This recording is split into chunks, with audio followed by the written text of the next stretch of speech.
Just because I'm wearing a tank top doesn't mean I'm lifting weights. I was just giving credit where credit is due, and that is straight to your biceps. You can take a look at all the guys that Michael just talked about and who I was not fully listening to him. Triple shimmy. Got him. And Fuentes, it's a grinder behind the back rim by Strowman, but can he get it there in time? Just barely. We like to call them an egg Sammy here. Oh, yeah. We definitely don't do that here. Struck him out. Paying homage to Tommy Lasorda. The enthusiasm needs to get higher for that. It's hump day in baseball.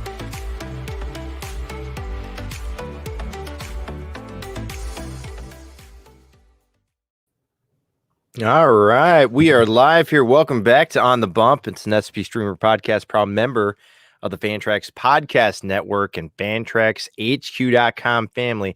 We are live here tonight via our Twitch channel. It's Tuesday, June 15th.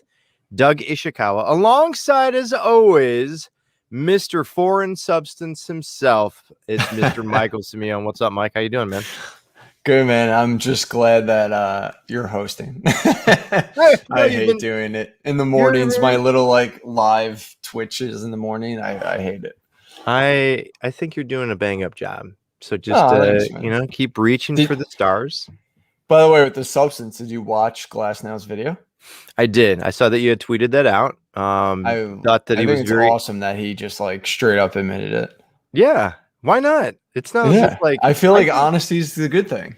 Yeah. Anytime that I think that you can change the rules smack dab in the middle of a season, I think you do that at 100% of the time. So if one person is going to be really good, Rob Manfred is he knows what he's doing, Michael. So I like that. I just like that he admitted it because everyone knew that everyone was using something. Yeah, you know absolutely. What I mean? I like that he didn't stumble like Cole and he just straight out came out with it. Yeah, it's just weird timing with everything that's been going on right now. We'll get into some of the rash of injuries that have been taking the league by storm. We'll talk about some pitchers to keep an eye on as we move forward here. But I just have to say, I have missed you so much, Michael. It's been a week and a half since we've last a week. I think a week and a half.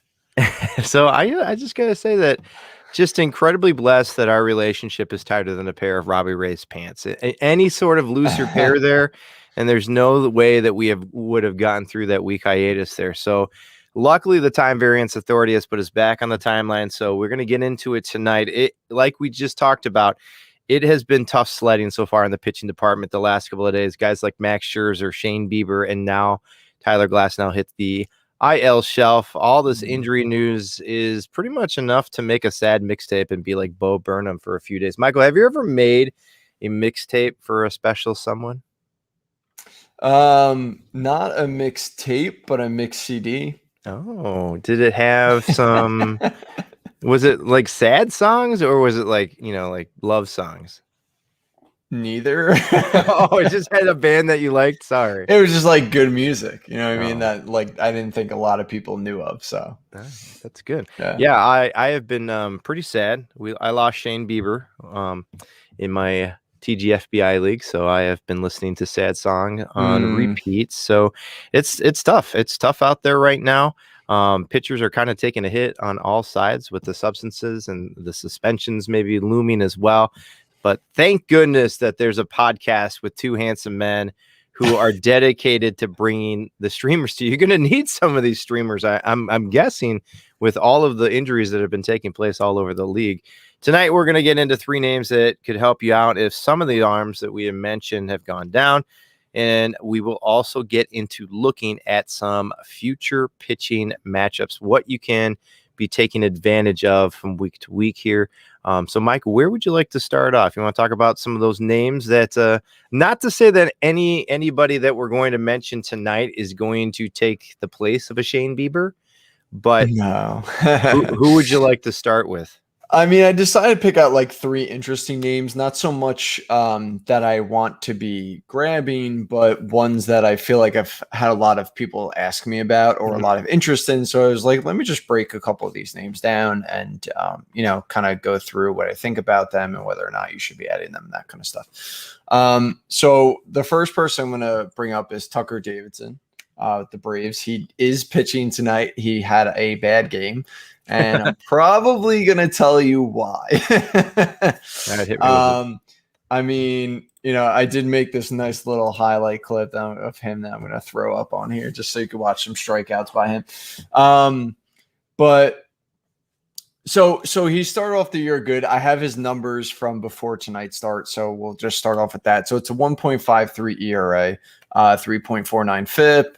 The xFIP is 4.2. So basically, he has a super low ERA, which no one expects, but it looks like he's going to have a good ERA, right? Decent strikeout rate, a really good whip, so he's not letting a lot of batters, on the base paths. I don't know what I can't speak about. We're off for a week, and we have pretty much forgotten all of it. And sometimes I just like talk, and it's just like I can't ever make sense. It's horrible. So anyway, okay, so the ERA looks like it should be good moving forward. He doesn't allow a lot of hard contact, so he does a lot of good things, right? His pitch usage right now is 48% four seam and then a 40% slider. So obviously he's a 2-pitch pitcher, right? So right there between 2 pitches, you have he's throwing, it's actually 88.8%. So that's a lot, right? So like definition 2-pitch pitcher right there. So that's a problem, right? I mean, 2-pitch pitchers can work, but you need to have 2 really good pitches.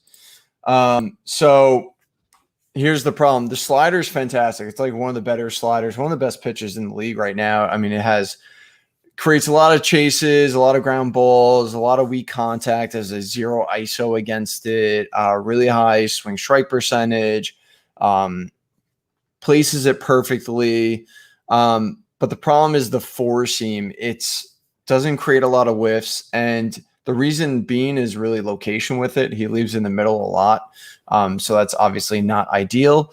And when he leaves it over the middle so far in his 3 starts, again, we're going to small samples here, but when he leaves in the middle, it's only a 250 ISO and 391 WOBA. So not really good.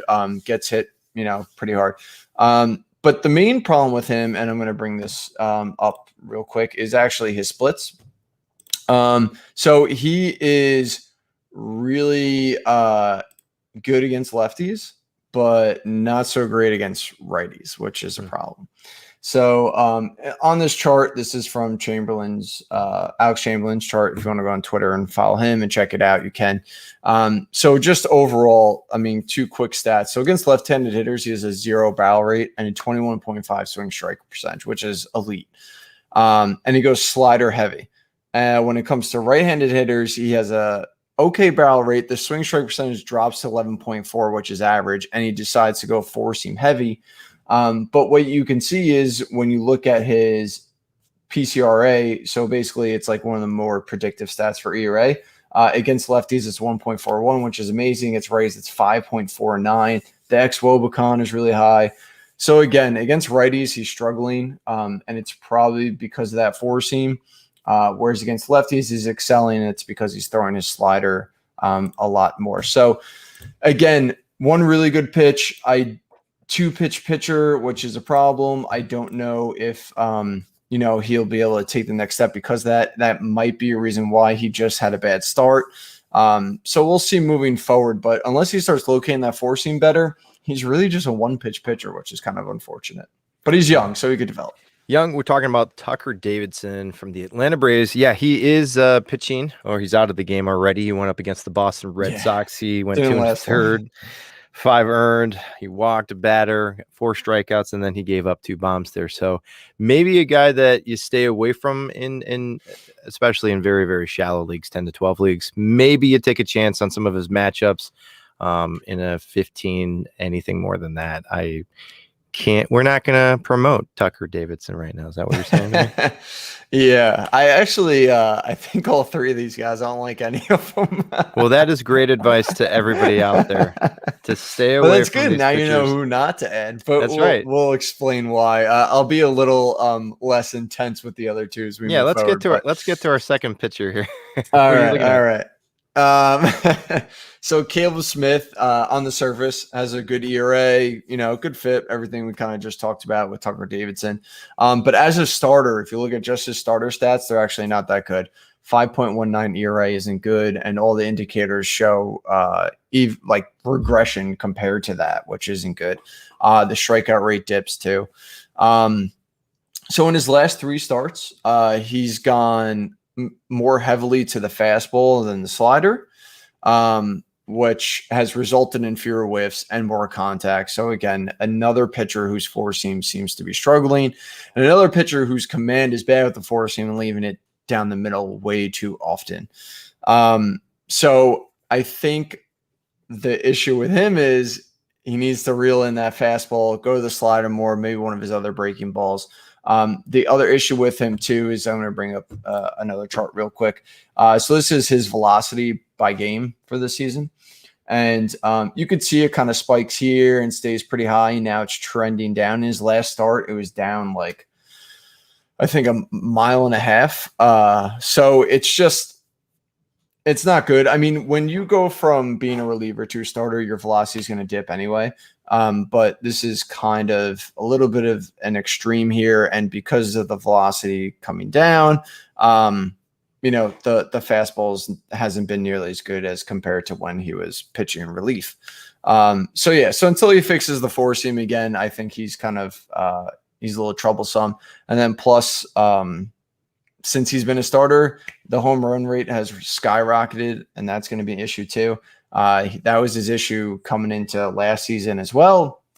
So, we have to see if he could, stop giving up those home runs also. Is everybody just excited with Caleb Smith? We're talking about Caleb Smith from the Diamondbacks with just the K potential. Is that what you think draws people's hearts towards him? Yeah, I think people still think about that 1/2 in 2019. Mm-hmm. That was really good. And then he got hurt, and it seems like because he got hurt, that's why he pitched bad, and then he didn't pitch good last season, and then he came in, had a good start, recently, and then people are like, oh, maybe, but nah. I don't think it's going to happen. Michael's telling you to stay away from Caleb Smith as well. Who is the last pitcher that you are going to give us bad news? You know what? This is turning out to be actually a sad mixtape. Side A and side B. I wouldn't say this is bad news. Okay, so it's going to be Ross Stripling. On the surface, bad stats. But his last 3 starts, a 3.45 ERA with a 4.11 FIP and a 1.15 WHIP, which is good. Okay. And what he's actually doing is, I'm going to bring up a chart of his pitches. So the key here, right, on this chart is the blue. That is his changeup. And the changeup and four seam have good velocity difference between the two. But you could see, you have this little dip here, but all of a sudden you can see this little spike in this changeup. And I know it comes back down, but this is still actually trending upwards a little bit. Like it's still above than what he was doing earlier in the season. So I want to see him go to the changeup more because, hitters against it only have a 2 WRC plus, 155 WOBA, a 0.31 ISO against it. It has a good whiff rate, good chase rate, good everything. So I'd like to see him go towards it more. I would like to see the changeup come back above the other breaking balls. And I think if that happens, then we really could have something here with Ross Stripling. All right. So we ended it on a positive somewhat positive note. So those were 3 arms that we just went through: Tucker Davidson from the Braves, as well as Caleb Smith from the Diamondbacks, and Ross Stripling there as well. Michael, let's look at some future pitching matchups that we can help exploit here. Who would you stream against and why? So we're actually going to go to Fantasy Pros. They have a pitcher planner, right? So what this does is list all the teams and like who's upcoming and their matchups. So sometimes it's just fun to look at and see if, anything catches our eye, who has good matchups coming up, stuff like that. So I'm actually going to ask you some questions here, Doug. Okay, let's go. Doug's definitely like, this was not part of the plan. This is not the rundown. All right, so Royals can be hot and cold. Right now, they're cold, right? Mhm. They did just activate Merrifield. Wow, I really am out of it today. They really did just activate Mondesi. So, that could obviously change things. Martin Perez has had 2 really bad starts as of late. Would you take him against the Royals, Doug? I would not. I'm with you. I know the last time that we had gotten together a few podcasts ago, we talked about Martin Perez, but he just hasn't looked good over the past couple of starts that he's had here. The Royals do run hot and cold, and I'm staying away. Yeah, I'm with you. I mean, he was pitching really good. We did see a pitching exchange, and then all of a sudden now he's gotten blown up twice. I mean, they were good against good offenses, so it's hard to take too much into account there. But yeah, he's somewhat. I'd watch the KC game. Put him on my watch list, see what he does. Yeah, definitely. All right, how about this? So, upcoming for the Colorado Rockies, they have Milwaukee coming to town. Mhm. Gomber just pitched the gem in Colorado against San Diego. Do you think he can do that against Milwaukee? I think so. I mean, so everywhere in Twitter, you look at everywhere. You talk about Austin Gomber. What are his splits from home and away? Home, he's better. He's way better at home than he is away, right? He's like one of the only Colorado Rockies pitchers who's ever just had the splits the exact opposite of what you would expect it to be. What I find? It happens like it happens with one of their pitchers every year. Like last year it was John Gray, the year before it was Freeland. It's just so weird. And Gomber's doing it this year. And Gomber's doing it. And you know what? Since everybody out there got Gombered, and when he gave up like eight or 9 runs, I think it was, and everybody was very upset. I think that he has really gone out there and proven. I don't have the stats in front of me because Michael is putting me on the hot seat here, but he has looked good. And you know what? I sat him in the league the other night because he was going against the Padres, and I'm like, I'm not gonna start off my ratios with getting Gomber here early on. But you know what? He's gotten my trust here, and I think that he can. The way that he's been pitching at home as well. I think you take that chance with the Brewers coming into town. Yep, definitely. All right, next up, we got the Angels going against Detroit. Detroit can kind of hit. I feel like they've been a little up and down. They've been tricky to stream against so far this season. So you got options against them would be Cobb and Sandoval and even Dylan Bundy. Doug, are you out on Dylan Bundy? I think everybody's out on Dylan Bundy. Yeah, it's just pretty crazy and pretty sad. My advice for the other two, Cobb and Sandoval, Cobb is just way too erratic with the splitter. You never know when he's going to pitch well. Patrick Sandoval has been looking great. I feel like he is definitely a stream against Detroit this upcoming weekend. So if he's out there, I think that's something you could certainly take advantage of. Agree. All right. The Mets, they get Washington, excuse me, who has struggled a lot offensively lately too. And you got Lucchesi and Peterson going against them as options. I'm still afraid of David Peterson. Are you still afraid of him, Doug? Yes, I am. Okay. We have been hot and cold with David Peterson the entire year. He's had some good starts. He's had some really bad starts. He's just been really inconsistent. And my first article for SBStreamer.com was about Joey Lucchesi. I love him, but I don't even think that he's going to get the innings that you would need from him. That's the problem is they're somebody really I'm staying away from. I don't even know if he's gone 5 yet, but he's looked okay until his last start. It's kind of here and there. Oh, yes. But we got Ubaldo. KP Watershed over here. Coors Field home split surprise pitcher of the year equals the Ubaldo Jimenez Award. I like that one. Very true. All right. Next up, we got Pittsburgh's. I clearly have something in my throat, Doug. I can't talk. Pittsburgh gets Cleveland coming into town this weekend. I know. Will Crowe looked really good his last time out. I kind of talked about him on a podcast, how he went slider heavy, which was really interesting. Would you chance Crowe, Cool, or Brubaker against Cleveland's offense this weekend?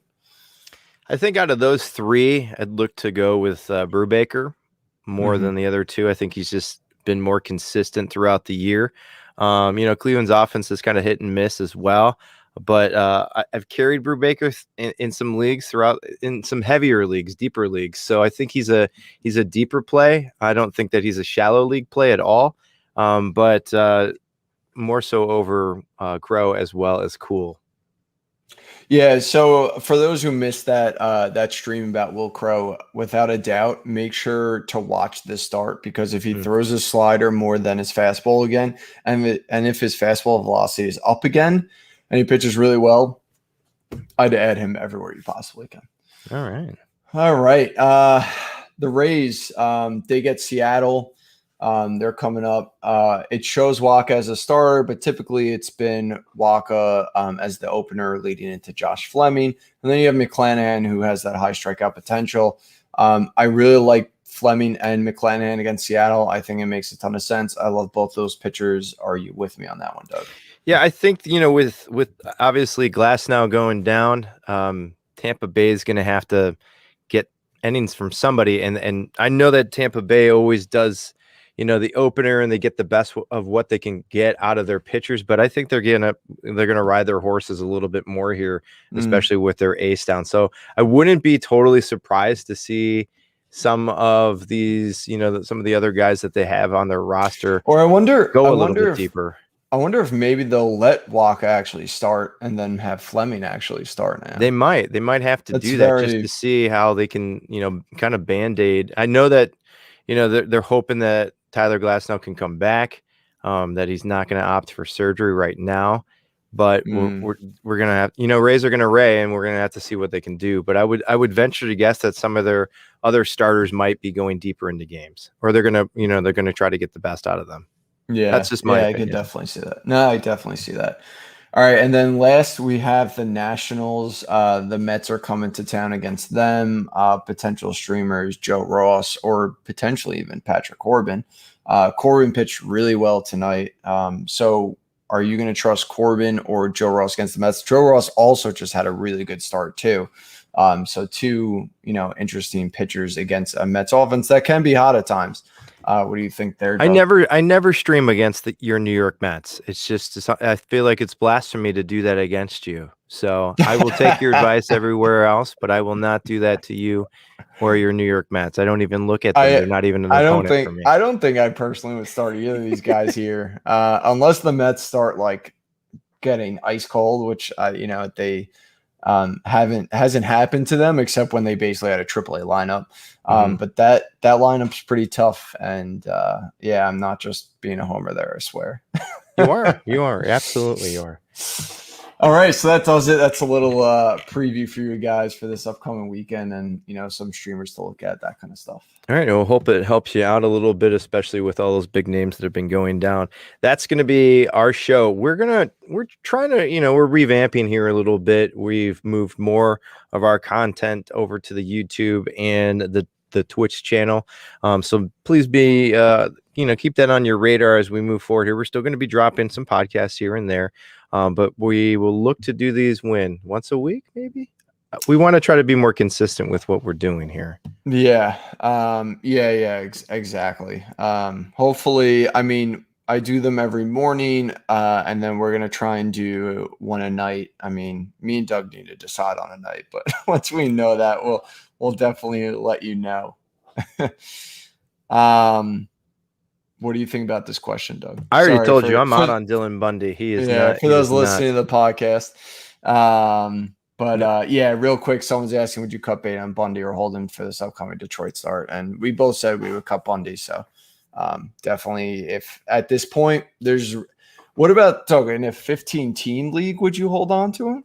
I think in a deeper format, like I'm in a 15-team league and no one's touched Dylan Bundy. He's just out there on waivers. Really? Yeah. So I don't think that, I he's somebody like that I'm going to go after. I would add him, but I wouldn't start him.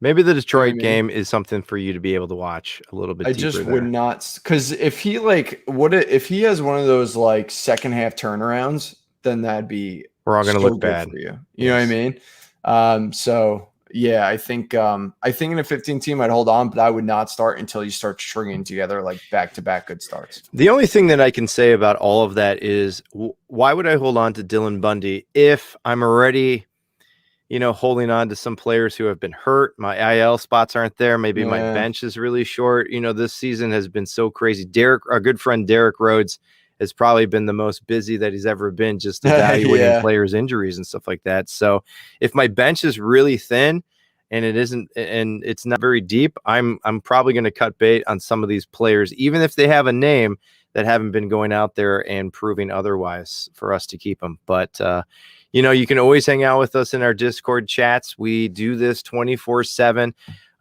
If you want Michael to talk to you about him smoking meat or laying poolside, please make sure that you're following him on Twitter at SP Streamer. You can follow me at Coaching Ish and see the inflatable pool that I have, which is pretty top notch here that I got going on in my neck of the woods. That's going to be our show today. We're going to wrap it up. And as always, if you're listening on a platform that allows you to rate, review, or share us, it would be greatly appreciated. We do apologize to SP Streamer Nation. We still love you and we still side hug you. We are trying to make the best of these things for you. So hopefully we are still helping you out there. And if you can always throw us a nice review, it would help our esteem. So There you go. Michael, let's do this again very soon. Can't wait to talk to you soon, my friend. Can't wait, man. All right. For Michael Simione, I'm Doug Ishikawa. Hope that you have a great Tuesday night, everyone. And in the meantime, we hope that you take care, stay safe, and we will see you soon.